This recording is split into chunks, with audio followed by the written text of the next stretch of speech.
you're right, guys. Welcome to the small garden collaboration video for July, the end of July. God, it's been a month already since the last one. This month we are all about the 4R's.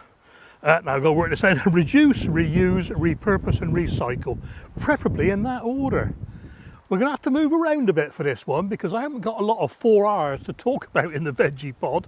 We don't do a lot in here apart from this stick, this little support I made, piece of an old tube of a grow tent and a bit of hazel whittled down to fit. And this stops the mesh lid from falling down, look. But I'm sure you don't want to hear me talk about this for 15 minutes, so we're going to have to go somewhere else, okay? And don't forget to check out the other channels in the collaboration. The list is in the description below, along with the playlist. Right, where should we go first?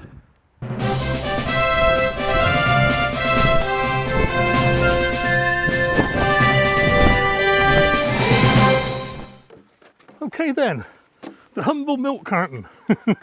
Now, I'm not sure we're going to be able to use these for too much longer because the plastic is getting thinner and thinner. And I've seen some lately that are almost transparent. But these have got so many uses for repurposing. I'm going to draw a few designs for you just to show you.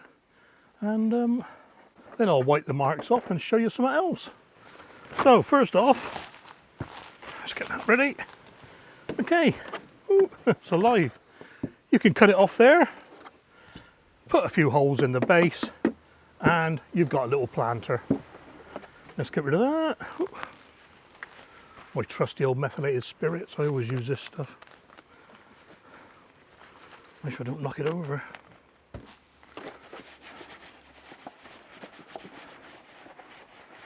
Okay, now this one's a little bit more awkward. We can make it into a planter that you hang off a wooden batten. So what you do is you cut it there. You see what I mean? You cut this out, you've got a planter there, and you can hang these, loads of them, along a rail on a fence, and you have planters galore. I'll see if I can find a picture of someone who's done it and stick it up for you. So that's another one. Oh, it needs some more methane.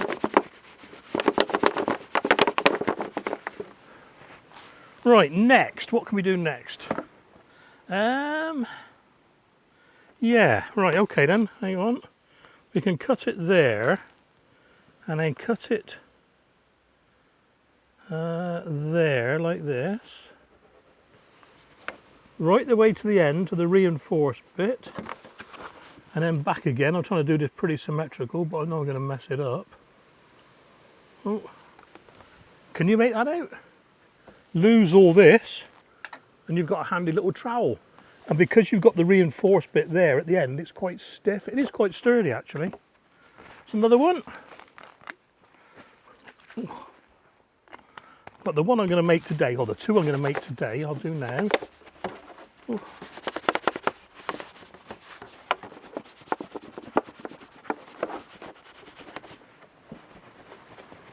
These are a wax-based oil paint. Is it oil paint? Yeah, pen. And it comes off so easy with meths. I use these for all my labelling. Right, what are we going to do now then? We're going to make a scoop. Okay. So I'm going to try and do this back to front. So again, we've got the reinforced bit here and here. This little rib reinforces it, so we want to take advantage of that. So we're going to go down there. Oh, in there, around the bottom, and then back up the other side, sort of symmetrical, hopefully. And back up to there, where that dent is, 2 seconds. And then along here. Right then, there we go, cut this one out. Of course, you can always use it, put your holes in and use it as a watering can, but it's a little bit, oh, I don't know, it's not too bad to hold, I suppose. That might be a better one than the one I made. Right, very carefully, guys, you don't want to go stabbing yourself. Sharp scissors these are. Ooh. There we are.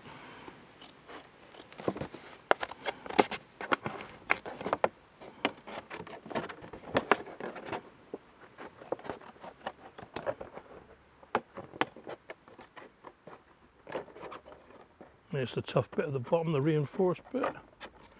Oh, full of water, look. There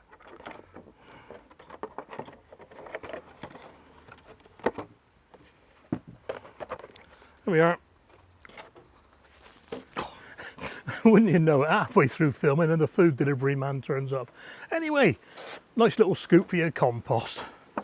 That's the first part, and I'm not going to waste this because we've got here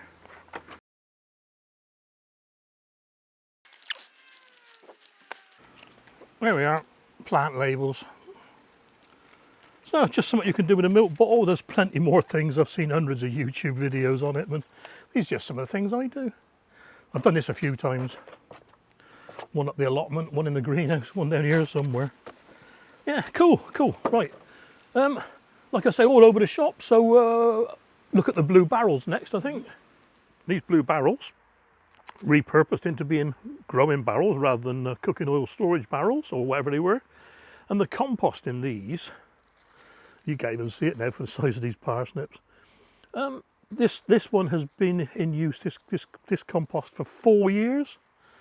The carrot compost, again, for 4 years. And all I do is put a few additives in every year. Chicken manure pellets, a few amendments, I should say.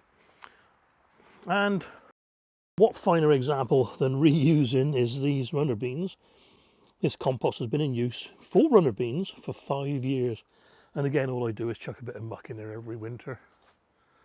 And they're growing pretty well at the moment. That should be a 20-inch one eventually, I think. It's a bit curly, but yeah. Okay, guys, a few examples of repurposing, or my repurposing. I think a lot of gardeners do this without realising they're doing it. Now, I grow microgreens and sell them on, you know. And what I found the best thing for them, for growing them, is old takeaway containers. But what I had to do was make some holes in the bottom. So what I did is just heat up a skewer. I'm not going to do it properly. And just poke a hole through the bottom. Oh, poke loads of holes through the bottom, look. And this is one I'd done earlier, and you can tell I'd done it earlier because I melted the sides. Yeah, put 4 or 5 or 6 of these together, just poke the hot skewer through, and you got a free draining container, free of charge, because that was going to go in the recycling. And anyone who follows me will have seen this one before. It's my quarter seed tray, Lego dipper. I needed something just to make even spaces. I got fed up pricking out when you got some close together and some far apart. So I wanted something with even spacing, so I just knocked up this Lego dipper, you know, loads of little studs on it. And all I do, get it sort of central, press it down, and there we are, loads of evenly spaced holes. And I'm going to use that now to sow some spring onions. Now, back in a bit. And this is so easy now. Okay, that's them in. This isn't a repurposed one, this is a pucker tamper, but what I've done, I've cut the corners off to fit the seed tray, because the seed tray's got rounded corners.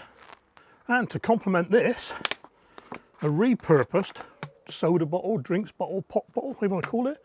And what I do, I just poke holes in the lid with a fairly big needle, hold them like that in the pliers, and just push in. Here we are.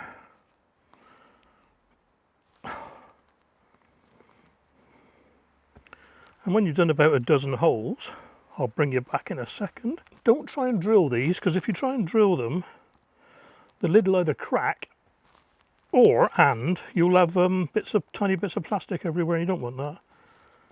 So either melt the holes or just use a needle and push them in. This is easy enough. In with a tray, so I don't want to get the tablecloth wet, if you know what I mean. It's not tablecloth, but you know. And fingers crossed this will work. There we are. Onion seeds, spring onion seeds watered. And that's quite a fine spray as well. So, and I've already labelled it up pure water. So, well, that's just a few repurposed things, really, guys. A pop bottle one's a very good one. You ought to try that. I can't see people making a Lego dibber because you have to have lots of bits of Lego, but then again, I'm a Lego fanatic. So label these up in the greenhouse and then be planting these out in the veggie pod. Okay, then one thing I do sort of, I don't know if it's recycling is the right word or composting, but I shred my paper, envelopes, letters, things like that. Car screeching, and what I do, I just sprinkle a bit on the beds. And there'll probably be loads of people telling you shouldn't do this. But my beds have got an awful lot of green in them, if you know what I mean. I'm not putting too much down because it goes a bit claggy. So what I'll do, I'll rake it in and show you what happens. My theory is that my beds have got a lot of green matter in because I chop and drop and I just dig the roots, dig the leaves in. So they're a bit on the green side. So the paper, shredded paper, provides a bit of brown material. Hopefully helps it rot down quicker. Seems to work, and I've not seen any evidence that it doesn't work, so I'll carry on doing it until it fails me. Well, there we are then. I just tickled it in with a 3-tine little rake thingy. Just tickle the surface because, as you know, I'm no dig. That'll rot down. And I'm going to put something in there now. A couple of squashes.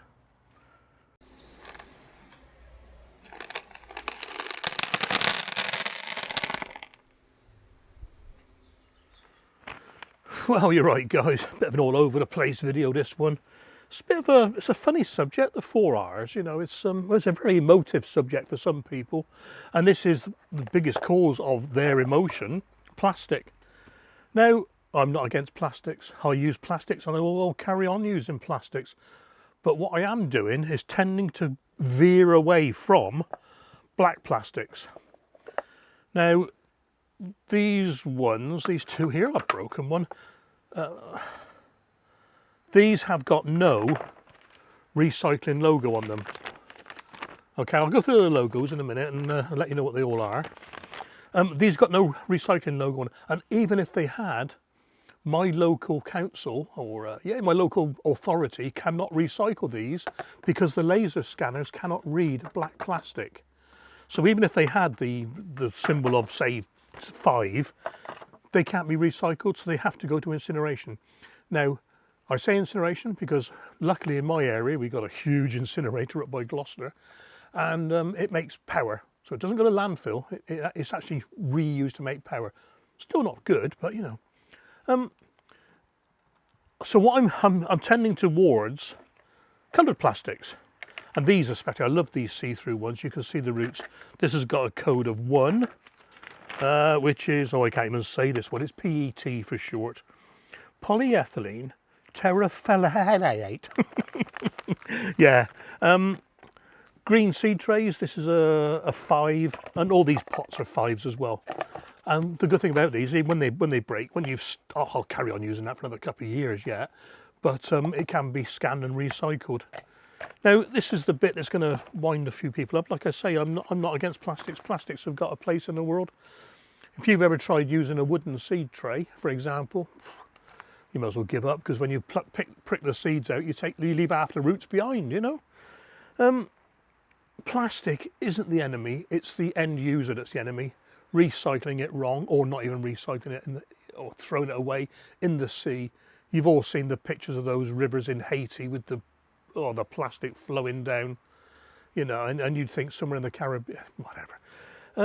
Yeah, so it's a lot of people get on their high horse about plastic, and they go on and on and on and on about plastic, but I bet you they've all got a fridge, freezer, washing machine, dishwasher, tumble dryer, to name a few, that are encased in plastic. They've probably got plastic baths, you know, but yeah, I'm going to stop now because, you know, it just gets me. You think about it, I'm not going to stop now. There probably isn't a car on the UK road that cannot go over 70 miles an hour, or isn't made to go over 70 miles an hour. You know, you've got your supercars. I mean, even my old Saab I got rid of a couple of months ago, 135 that could do, and yet the speed limit's 70. So it's not the car's fault, it's the end user that's breaking the law, if you like, you know. You don't have to drive 130 odd miles an hour. is the limit. So anyway, I'll put this chart at the end. It's one from my local council, what they can recycle. And plastics come with these little triangular recycling logos, and they go 1 to 7, and I'll just read them out for you. Like I said, number 1 is PET, and that's polyethylene terephthalate. 2 is HDPE, which is high density polyethylene. PVC, polyvinyl chloride, low density polyethylene, polypropylene, polystyrene. Now polystyrene comes into 2 categories. There's solid polystyrene and there's the expanded polystyrene. Expanded polystyrene tends not to be recycled except at specialist depots where they melt it and then reuse it. You know? And the other one, number 7, is other, and that's your CDs and things like that. So from my council, my authority, they can recycle 1, 2, 5 and 6. Supermarkets take back things like carrier bags, so that's 4 taken care of, but PVC and others need to go in the general waste. So, you know, as long as we're careful with it, as long as we don't chuck it in the sea and God knows what. And when we're doing gardening projects, making holes in things, we burn the holes rather than drill the holes and put plastic everywhere, you know. Yeah, so it's, like I say, I keep saying it, it's a bit of an emotive subject. A lot of people don't want to use plastic, but you can't really help it. You can try and cut down if you can, and you can repurpose. Reuse is a big one with gardening items, I think. You can't really repurpose a flower pot unless you go to a pub and serve chips out of it, you know. There's not many things you can do. Yeah, hope you've taken something away from this one, guys, and I'll stick the chart at the end. Okay then, guys, just before we get to the recycling chart at the end, we all tend to think of this pollution plastic problem as something that is far, far away, the Caribbean, a beach in Guatemala. But, well, this is Glastonbury this year, 2023. Look at the rubbish left behind by the festival goers. And to bring it even further home, this is my allotment site, compost bays. Loads of plastic in there, so if we can't look after it ourselves, how can we expect others to look after it for us? Well, that's it for this month, guys. Any questions on recycling, etc., drop me a line. Take care, look after yourselves out there, and I'll catch you on the next video.